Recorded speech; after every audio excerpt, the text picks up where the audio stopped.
Hello and welcome to another episode of Can't Stop the Growth. I'm your host, Chad Peterman, and today we are joined by an electrician. Not just any electrician, a guy who is also a Nexstar member, second generation electrician, running an awesome company over in the Cleveland, Ohio area. So we are both Midwestern.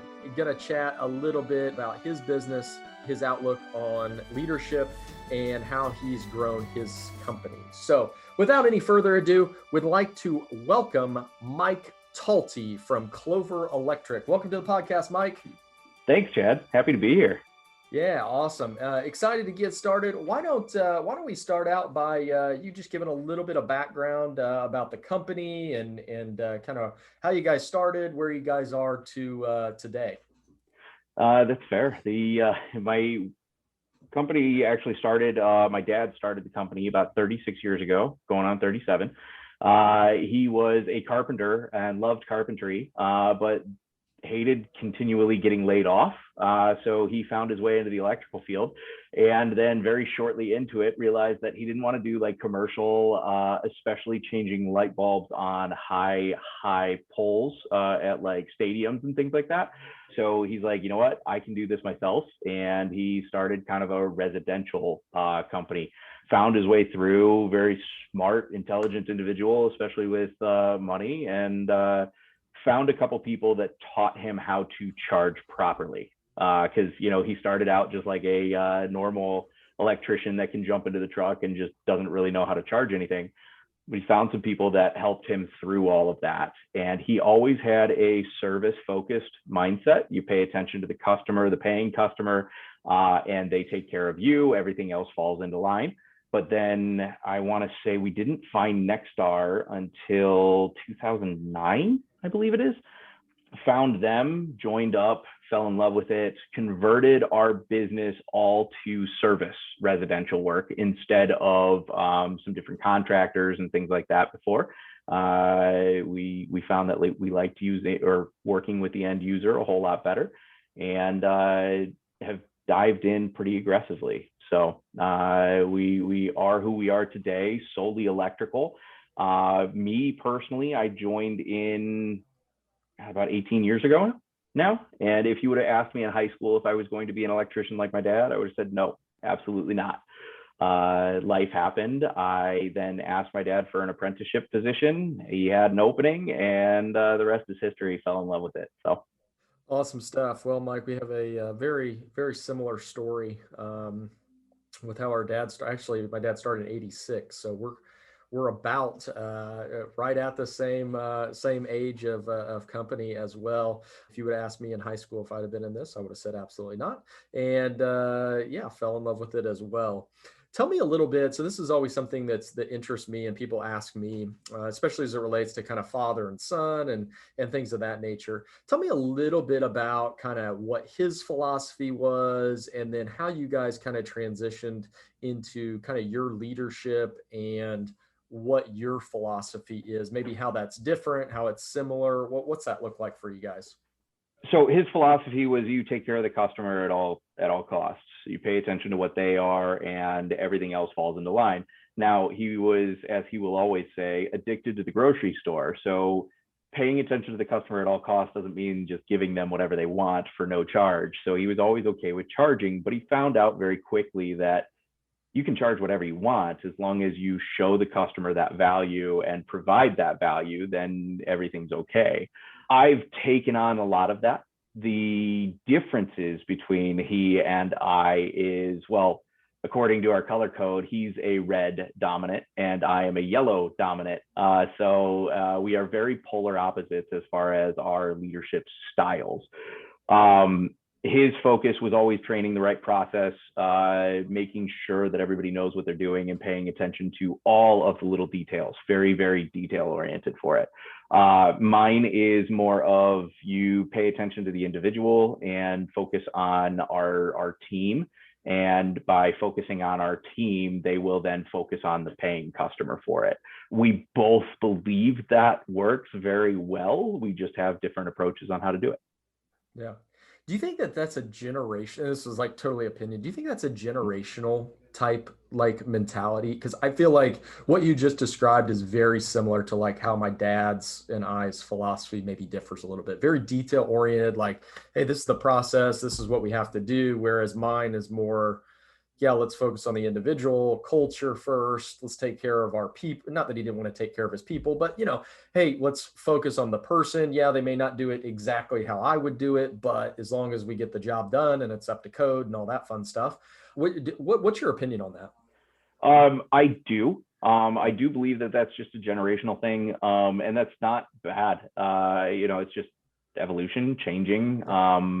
We're focused on working with employees of our generation and a different generation than the one that he was focused on. Yeah. Like, don't get me wrong, I'm very young in this industry, so therefore I have team members who are of a older generation than me, but he also had team members that were of an older generation than him. So, it's just speaking to those differences, which is fun and just change. Yeah. Yeah. And I think I found myself talking about this same subject like twice this week. And it revolves around, obviously in both our businesses, a lot of the people that we're, talking to and recruiting into the trades are of the millennial generation, which, Mm-hmm. gets a bad rap. But I think every generation that's like that new generation in their 20s or 30s, like they've all gotten a bad rap at some point in time because the generation, before them, well, they're different. And so what have you noticed about this generation and maybe some of the things that you guys have had to adjust in your business to kind of meet that generation where, meet their needs, if you will? We adjust more for time. Hmm. Time is much more of a priority for anybody. So we're focusing on, well, one, we're always focusing on 40 hours and try and get everybody out. Minimizing overtime means revenues are better and things like that. Profits are better. But we're doing it more for the individual. There's an exhaustion limit, and the exhaustion limit only comes when somebody doesn't truly know as to what they're really doing this for. Hmm. So it's not just people don't want to overexert themselves or anything like that. It's people want to know what they're doing it for. They have to have their own personal reasons and benefits as to why they come to work every day. And they're not going to stay if that place of employment doesn't meet those standards that they're looking for. And quite frankly, I don't believe that the vast majority of the world even knows what those true standards are. Like, a lot of us are still trying to define that and refine it, and we don't really have a set standard. So the hardest part is communicating that with everybody and being open to communicate with everybody on that. It's a tough thing to sit there and think that you're just going to go to your boss or your manager and just say how you feel you want your life to be, and they're going to be okay with it. Not a lot of managers are open to that. So you just got to be open to listen. Yeah. Yeah. And I couldn't agree more. I think you hit the nail right on the head. I am like right on the tail end of the millennial generation. So I feel like I get some of the millennial type stuff, but then I also kind of see it from the other. And I think it is important for as leaders, we have to understand that, as you said, we've got to meet our people where they are, not where we want them to be, or not where, hey, you need to be where I'm at. And I notice a lot of people, like you said, managers are like, well, I just don't understand why anyone wouldn't want to work hard. Like, I just told you to get out there and get your stuff done. And why are you complaining? And it's to your point is, have you explained the why? And do you understand what's important to them? Like you said, time is super important. Like we've done so many things. We've went to shifts. We've done different things where like 3 and 4 day work weeks and all of these things where you can still get a solid week's worth of work in, but you may just do it a little bit differently because someone likes to play. I mean, this sounds crazy. Someone likes to stay up late and play video games. Well, Right. second shift may be a great shift for you. I don't know what your thing is, but whatever it is, that's okay. Right. No, and I mean, you speak to it extremely well as to what we're running into and things like that. Going back to just because I see something in you doesn't mean that that's what that person wants to be. And I've run into a lot of complications lately of just hiring people that fit. Like they seem to fit within our core values and who we are, and that's our most important focus when we're bringing on another teammate. We want our culture to be consistent, and it doesn't fit everybody, and that's okay. But I have found that I can see the endless potential in some people, and I then get frustrated when they're not meeting that endless potential that they've got. And it's sometimes challenging to step back and realize that just because I see that potential doesn't mean they're ready to see that potential, or that they even ever want to see that potential. Everybody has the capabilities of doing whatever they want to and whatever they put their mind to. I truly believe that. It's just a matter of when we wake up. And to your statement of the video games, I was the late night video game guy. I played, that was my way of checking out. And I did that for so long that actually that's why it took so long for me to get into the position that I'm in within Clover Electric right now. Is I didn't realize that it was holding me back. And everybody around me always told me that that is a critical part that's holding me back. But until I actually started to realize that I was hurting my family, I didn't want to change. So when that happened, that's when that shift took place, because I only took over the president seat 2 years ago, and I only woke up about 3 years ago as far as what my potential is, what my passion is, and what my drive is. So, everybody hits there at a different time. Perfect. Yeah. Thanks for sharing that. I think that that's extremely powerful as we look to mold that next generation and look to teach them. And one thing I wanted to ask you about, we always ask each guest to kind of give us a few notes and a few talking points. And one of the things as it relates to kind of developing that next generation is, developing training. We all sit here and complain that there aren't enough people in the trades, this, that, and the other. And I'm a huge proponent of, hey, let's stop complaining and let's figure out a way to bring people into the trades and show them a career that's worthwhile. Tell us what you guys are doing here or got on the docket here for this coming year to kind of undertake that challenge. We have a lot, actually. It's one of our core focuses for it, because we thought that we did training really well, and we just assumed that everything was going pretty smooth. And we kind of got hit hard last year. That we didn't abandon any of our team members, but we didn't set them up for the success that they could have had. And that was with our preparation and some of our training aspects of it. And don't get me wrong, my team is phenomenal. I would have nobody else that I would rather be a part of and be able to have their backs and them have mine. But it was hard to realize that I didn't set them up for success as much as I should have. And so, that's what we're taking ownership on for this. Is we're bringing in, and we just got done meeting with Corinne Hall from Next Tech Academy.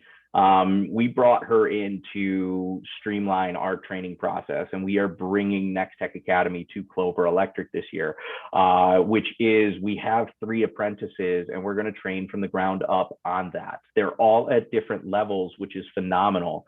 But this training course will do hands-on as well as in-class online training, so that way they are getting the foundation of what it means to be an electrician, what it means to be a residential electrical service technician as well. And we're excited to not only just bring it through from a training standpoint, but we've also been able to work with promoting a couple of our technicians to be training technicians, which means that they're going to be riding along with these apprentices and assessing their skills, and really not just getting the projects done at light speed because they've got an extra set of hands on there, but take that time to be able to focus on and train those individuals to do the projects themselves as well. And we're setting up some spreadsheets and tracking data that now, instead of us just saying, oh, well, you've done that a few times, so you're ready to step into the truck on your own, go for it. We're going to actually have some metrics behind it that, okay, you've done it 15 different times. You've replaced 15 panels now with help all the way up. And guess what? These 4 people say that you are absolutely ready to handle that on your own. Even if the apprentice may be like, a 4 out of 5 that they're fully ready, that's better than when we were throwing them out there when they were a 2 out of 5 in their readiness of taking on that big of a challenge for it. So we are focusing aggressively on Next Tech Academy right now. Hats off to you, man. That is fantastic. We started our school October of 2020, and just graduated in this most recent class. I think 17 technicians, and yeah, it is. You are doing the right thing. I'm telling you, the ability to recruit for character and teach the technical is a powerful, powerful tool. I think you'll see the fruits of that for sure. And I think to our listeners out there, those of you that, obviously in the industry, we talk about this a lot, schools and recruiting and how do we find technicians and how do we grow them and all this stuff. And the one thing that you mentioned that I think is critical is how are we setting up our people for success? Oftentimes it's like, well, the guy said he had 5 years of experience. I mean, it's his duty to be an electrician. Like, he should know what he's doing. And, if they don't work out, it's their fault. Well, what would happen, or what would it look like if we as leaders took that responsibility to, hey, I understand that you don't have any experience, but I'm going to give it to you. I'm going to set you up for success. And I think that's just so powerful and just such a servant mentality. That's how we're going to grow people, is we're going to serve them, not try to find them, not cross our fingers and hope that the guy actually knows what he's talking about in the interview. We've all been there. It's a terrible place to be. But we have the power to change that because of the knowledge and the resources that we have. That, and if we don't, who else will? Like, we've all heard the statistics. What is it? 6 for every 10 people retiring in this industry or getting out of this industry, only 6 are coming in. So like, we know that we're not the prime profession to jump into yet. We're getting there. We're starting to see that flip, and it's awesome to see that flip of college isn't always required. Don't get me wrong, college is great. I tried it. I found it was not for me, but there are other avenues to make a very successful career, and that shift is coming, and it's so exciting to be on the front end of it rather than being late to the party. Yeah, absolutely. And I think that the key and what I would emphasize to the listeners is, just like Mike, it isn't just sitting there waiting for these great people to come to our industry. Like, oh, people are finally starting to realize it. It's only a matter of time. We're going to have people lining up at the door. This is going to be so awesome. No, that's not going to happen.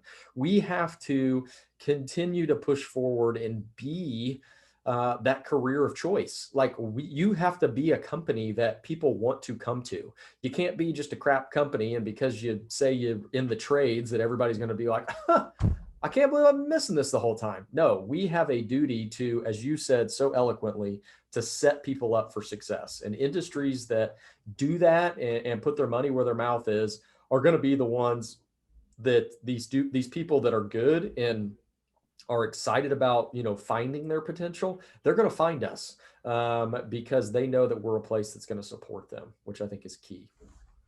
Absolutely.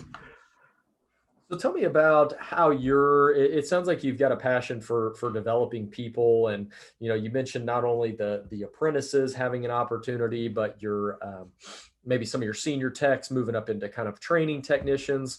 What do you guys do in the way of kind of developing? Sounds like you have a very good perspective on kind of leadership in general. What do you do, or what are some of the programs that you guys may have that are developing those leadership muscles in our technicians, or people that are going to maybe take on a larger role as the company continues to grow?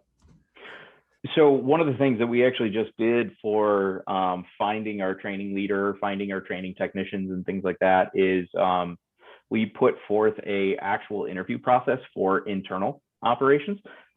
We actually go to our own employees first with any type of job openings that are coming up and things like that. And we took a new approach for it, and we had them present, like, we already know that they're the right fit, that their core values match ours and things like that. So we don't have to go through the normal formalities of finding out if this is going to be a good fit for both us and them. So we actually just gave them the information that they need to know about those positions and nothing more. We try, the hardest part is then staying out of it and not giving anybody a benefit of the doubt or an edge on that. So then we ended up just staying neutral. We had them create a presentation as to why they are the perfect person for that role. And then we literally just had some presentations on that stuff. The goal and the concept of that is we're looking for those that are going out of their way to find more information on it. Because, you know, like, especially the training leader, the Nexstar network has all of that information online at all of our employees' fingertips available. They just need to log into their own account for it. Some people know that it's there, others don't, but we're trying to get it so that way it's more of a known thing that they have the resources available to themselves. So the exciting part of it is we got to see them be at their best as they're putting together these presentations. And we got to see a different side of some people, which was incredible. And we get to see more information about who they are as a person, what drives them, and finding their why along the way. So that's one of the things that we implemented to open up. One-on-one meetings are a staple for us. We've been utilizing those so that way we as managers and as leaders get to actually know our team members. You know, it's nobody wants to be labeled as a number. And we truly believe in that family atmosphere. So that way we start understanding and knowing as to who our team is. And one of my biggest struggles was always names. So as I was taking on this transition to the president's position, I made sure to go out of my way to start paying attention to not just all of our employees' names. I obviously knew those, but their family members' names, their kids' names, and start trying to utilize that in day-to-day conversations and things like that. I feel that that just continues that family atmosphere, and that goes a long way. And then the rest of the team wanting to know more, like we all know a little bit. We don't know our intricate lives or anything like that, but we all know enough about ourselves to help out when needed, or know when one of our team members is having a bad day or something's not going right or having struggles and things like that. And I believe that that goes a long way in helping all of our team start to understand that you can't just jump to a conclusion when something doesn't go right. What was the adverse effects that caused that? Yeah, a lot of great stuff there. As you grow your company, the company grows because people grow. And I think that one of the most important things there that I talk about a lot as we have people, and I think what you're doing as far as looking for people internally and giving them an opportunity, not just bringing someone in from the outside because that's what you think you need to do, or they've got experience doing it. But I think that it's important to reiterate for all of those that are maybe looking to make that next step, or, hey, I'm a technician, I'd love to be the service manager one day, is one, understand what the service manager's job is. And then two, is it's going to take an entirely different set of skills to be the service manager than a service technician. And so often you find the guy who has been a technician for however many years, and, well, I guess my next step is the service manager. Well, your next step may be just a technician because you don't have the skill set, or more importantly, you don't want to develop the skill set that's going to make you a great service manager. I always tell, the analogy I use is anytime a service tech is going to make that leap, is you do realize that all the tools that you have currently, all the the bags and the buckets and the cool saws and all of this stuff, none of those are going to be useful at this next level. Your tool bag at the next level is going to be filled with books and seminars and fun stuff like that you can use to grow people. You ain't going to grow anybody with a socket wrench. It ain't going to happen. So you'll have to put that away. And a Sawzall will not work. That's a fact. The other standpoint of that moment too is, you're going from a technician, you're controlling yourself, your stats, everything is on you as to what you control at that moment. When you go into a manager's position, everything is your fault. Everyone that makes a mistake or anything changes, that's you. And if you're not willing to take that look on that, as to, all right, how did I let that get to this location? Like, hey, maybe it's making a bad installation or something that's not clean or anything like that, and the customer's upset about it. So then you have to deal with that customer complaint. That's not the technician's fault that installed it that way. That's your fault because you didn't promote those, or how did you let that technician or get to that point where they thought that was okay? What can you do to change that stuff? It's a next level thinking for it, and it's a tough one for some. Well, Mike, I know Jared doesn't get talk to him a lot, but Jared, who's he sound like? That is my biggest philosophy is, and I've changed it. I don't know if this helps you at all, Mike, but the way I've looked at it, because people have such a negative connotation on it's your fault, because then I always hear back, well, I didn't screw it up.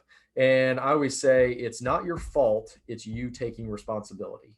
And you have to understand as a leader that you have to take responsibility for everything that happens in your department. And that something may happen 30 miles away from your shop in a basement that you were nowhere near. And it was a simple issue that caused a big problem. But guess what? That's your responsibility. And some people don't want to take that responsibility. They just want to take responsibility for themselves, which is perfectly fine. However, that is not what a manager will do. That is not what a leader will do, or else very few people will ever follow them. And then to follow it up, then what are the steps that you're going to take to make sure that it doesn't happen again? It's crazy, but you're absolutely right. It's your responsibility. It's not a fault. Mistakes happen. We are all humans. It is okay to make mistakes. It is how you respond to those mistakes is what sets you apart from everything else and everyone else. So with ours, anytime something changes or a customer wasn't entirely thrilled for a situation, it's not just okay, sweep it under the rug and let's get it to another one. It's all right, let's look into this. Let's talk about this. Where did this come up to? And how can we look at striving to make sure it doesn't happen to another customer? Because the last thing that we want is multiple of them to be upset or, disappointed with what we've done. For sure. Awesome stuff. Hey, one of the things I want to ask you that I noticed as I was prepping for this is that you talked a little bit about kind of your, as you look at your skill set, is that, you navigate chaos. And I think this is an important quality for leaders, is to be able to kind of sit in that storm and find some sort of order and direct those into a safe place when it looks like, everybody else would say that the sky is falling. You're able to find, a path out of there. Tell us a little bit about that skill and how you utilize it to lead your company. Absolutely. So it kind of came to me from a book by John Maxwell. It had a reflection basically that says, and his belief is that everyone has something that they are better than the next 10,000 people at. And so I had differences of opinions. I've read that book about 3 or 4 times now. But it's taken me a while to actually come to this realization that I'm comfortable in navigating in chaos. I'm actually okay with chaos being a part of things, and just being able to stop, take a breath, and actually come up with the right direction is a huge plus. And that's a big positive, especially towards leaders, managers, and things like that. The problem that has come up by it, though, is that I enjoy navigating chaos so well that I can create it without even realizing it. And so like what I'm realizing now is that I can create chaos where chaos doesn't need to exist, and I can drag my team into chaos. So I'm really working towards taking that step back of making sure that I'm not just creating it just for the sake of I'm comfortable with it. And it's really fun when you actually pay attention to and watch as a chaos situation happens. You're able to be there with a team member. They're able to continue putting on the projects and designs the way that they need to. I'm able to then go and make some other calls on the side note, basically a little bit out away from that spot. And then all of a sudden the plan comes together fluidly, and you didn't have to bring in your team member into that chaotic moment for it. They were able to just sit down, do their part, and you were able to navigate the rest of it. That's the ideal situation, and I love that moment. But yeah, you got to be really careful that you're not just, are you the one creating that chaos for everything to be a part of it too? Yeah, that is very well said. And I think something that probably most leaders deal with, right, is that our minds are moving, you know, a million miles an hour, and there's ideas here, the ideas there. We're looking to grow the business and we want the best for everybody. But sometimes our vision outpaces our ability to communicate that vision. And so we got all these great ideas and we can see it. If everybody else would just see it, I swear to God, it's going to be great. And it probably will. It's not, you know, as long as you don't have any negative, you know, kind of thoughts, you want to take them to a good place. But, you know, as you said, which I think is so good, is as a leader, we need to support those on our team and their talents. Probably you as the leader, your talent is the vision maker, the, you know, being able to see the future. Whereas, you know, someone that's going to write the process, that may be someone different. And it's okay to bring them in and say, hey, here's what I'm thinking. Where do you see some holes? Where do you think that we may face a little resistance? Why don't you work on that and then bring in the other person and then the technical person and then all of those people to help move that plan along? I think it's critical. Absolutely. I've come to the realization that I'm not only a yellow, but I'm an I type on the disc profile. So like I just like to kind of create and move on. So I've come to the realization that I'm good with creating an idea and or a process up to 40 to 60% complete, and then it's good. So why doesn't everybody else get that? You know, like, come on, you can't you keep up and adjust to the final 40 to 60% of this process? And so we've got our operations manager, Joe, is my counter basically to that. He is detailed. If it's not 100% complete, then we're continuing to work on it. So like I push his boundaries and get him out of his comfort zone of making sure that, all right, if it's 80% to 90% complete, we're probably good. But he also pushes me to make sure that I'm not just dropping a process that's 40% completed. Hey, let's get this a little bit further, and then he can take over and finalize it and finish it off. Yeah, I am very good at just moving on to the next thing, saying it's done when it's totally not. Yeah, no, I feel you there. You know, where our company has taken off when, you know, when you're smaller, it's, you know, you gotta play. Sometimes you gotta play both roles, which can be very confusing to those that you're leading. Can also be detrimental because, like you said, I was guilty of that many a times of like, hey, it's good. Let's just go out there and give it a whirl. Let's just give it a try. We'll figure it out. And everybody's like, whoa, whoa, whoa, whoa, whoa. Like there's a lot of things we're not thinking about. There's a great book that goes along with by Gino Wickman that goes along with traction called Rocket Fuel. For those of you that are out there thinking, oh God, I'm like those guys. I'm the 40 to 60% done and let's let her rip kind of guy.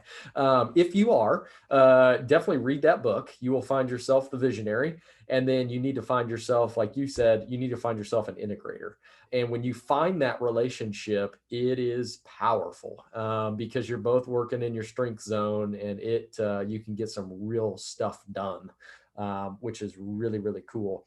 So as you grow, I think that's one thing to always be looking at. Is it may be that person may be an investment in your company, but it'll help you go a heck of a lot further than trying to play both roles. Both roles is tough. There are very few people I think that can do both because it's two different skill sets for sure.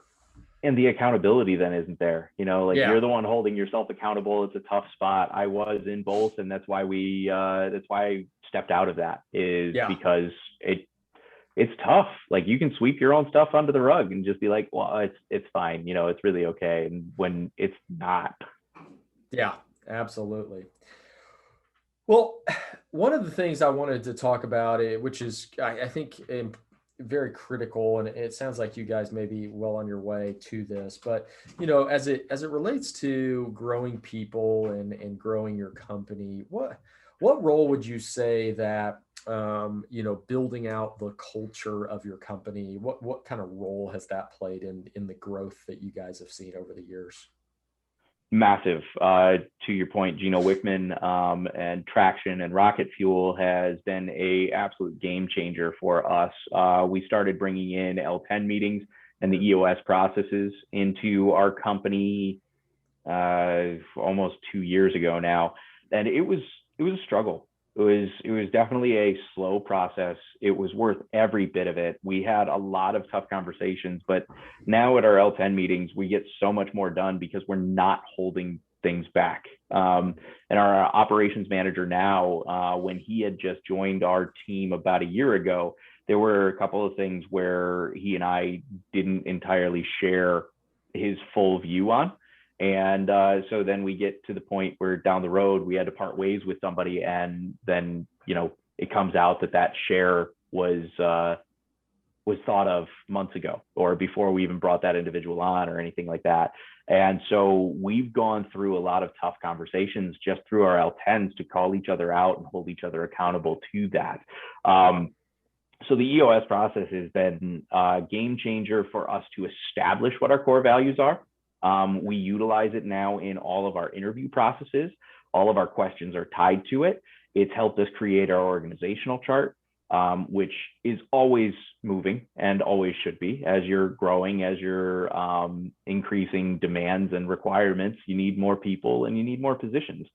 But we finally started tying our names to it, and we've posted our organizational chart. So everybody knows as to who they are supposed to go to in a situation that they have.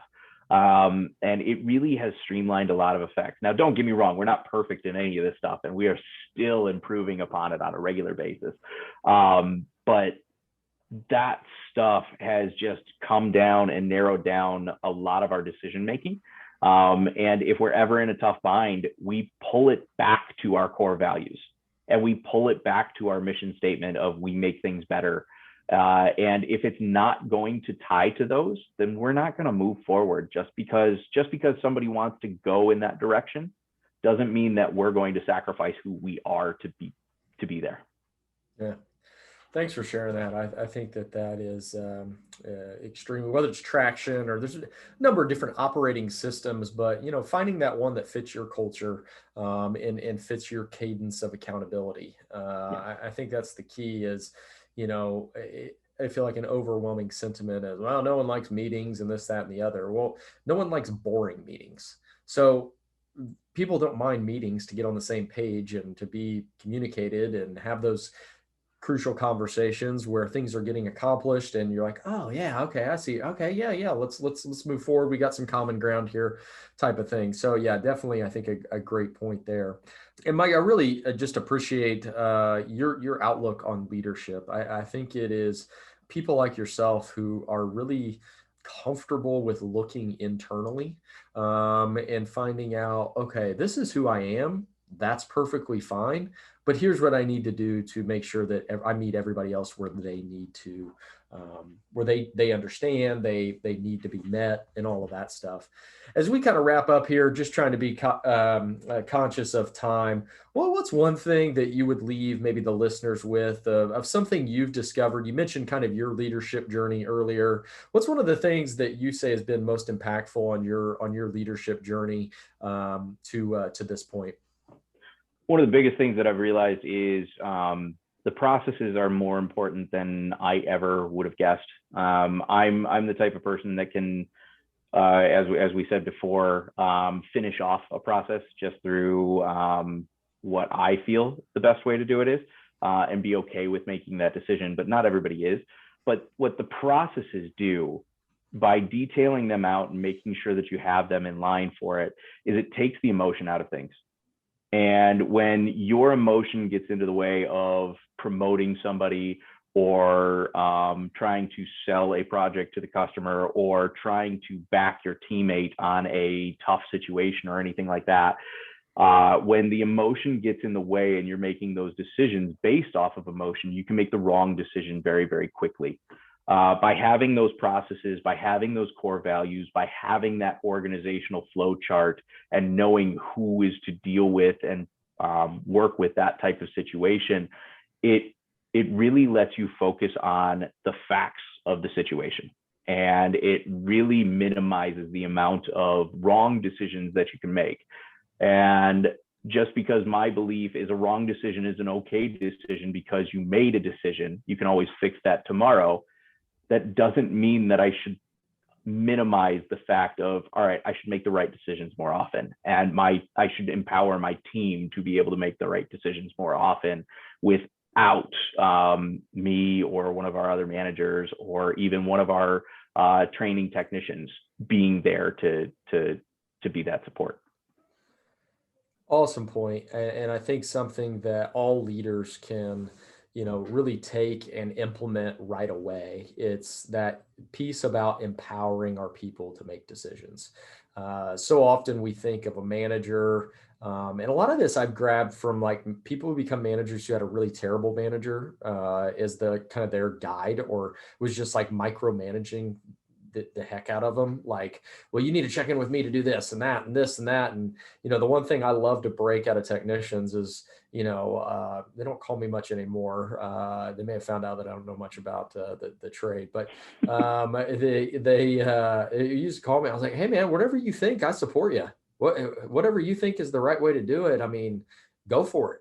Like, let's make something happen here. And you can kind of see the confidence start to grow in there, and just creating that environment where it's okay to make a mistake. And we're here to help, but we're also here to learn. And if we don't learn from our mistakes, then we may have a problem. But every opportunity or every instance is an opportunity to learn. And most oftentimes we learn from those times that maybe something goes wrong. But that's okay. That's part of life. I have only learned the information that I have because I've made all those mistakes. Like, I mean, yep. I haven't gotten to where I'm at without making mistakes. That's ridiculous. I've made almost all of these, and probably sometimes twice, but it's that reflecting and learning from it, so that way you're not making it a third time. Yep, absolutely. Well, again, Mike, I cannot thank you enough for taking a little bit of time with us today. I am 100% confident that the listeners can definitely get something out of this that can help them grow their company, help them grow themselves as a leader. I think that was a really common theme out of today's talk was, growing ourselves and really being okay with setting that growth pace. If it's a promotion that you want, if it's a new role, if it's leading a company, whatever it is, you need to set that growth pace. Go out and find those resources. Think about what your presentation would look like at Mike's company if you were interested in that service manager position. What would that look like? Or, hey, I want to take on this operational role. What would your presentation look like if they asked you to give one? And we can all ask ourselves that question each and every day. What is the person that I want to be? What does that look like? What do their actions look like? And how do I start acting like that person today? Listeners, I am so excited about you getting a chance to listen to this. Mike, thank you again for joining us. As we have mentioned in 2022, the big goal of this podcast is we want to get out to more people so that they can hear great stuff like Mike just shared with us. The best way for us to do that is by you guys leaving reviews. I checked before the podcast, Jared, we are up to 12. We are moving hot. Our goal is 250. We had 9 the last time that we put it out. So we gained 3. We're going to have to go at a little bit higher pace pace than that, but we're setting our goals high. We're going to go get them. So if you feel so inclined, leave us a review. Let us know how we're doing. And if there's anybody, I actually just got this past week, I got a recommendation for somebody to have on the podcast, which I'm really thrilled about. Someone I've looked up to quite a while, so that it was kind of a cool happening. But leave us a review, let us know, and hopefully you got something from this. Again, as always, keep growing out there, set your growth pace, and others will follow. Thank you, and until next time, we'll see you.